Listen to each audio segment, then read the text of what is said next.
ना लड़ो ना यार, मैंने कोई नहीं पता बैठा दे मैं यार पीछे बैठ जाना तू समझ। चलो यार तू कह जा मैं मैंने पता नहीं बैठा दे मैं बैठ जाना पिछू।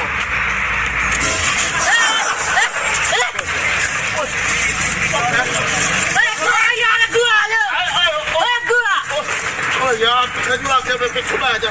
हाथी तो बच्चे में भाई का भी नहीं तो कोई नहीं यार मैं बैठ जाना को अगर यार रक्षा चममना है हां ना तो साहब आ जाओ जी।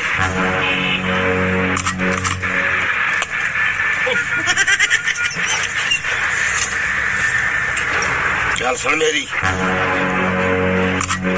मैं पता ही ना से मैं कल्ला बाइक जाऊँ ना कल्ला, मेरे को कोई बंदा ना मरा। मेरी सुन, ये हाथी दे बच्चे मेरे को बाण ये सवारी गवाह मैं पिछू बासा कल्ला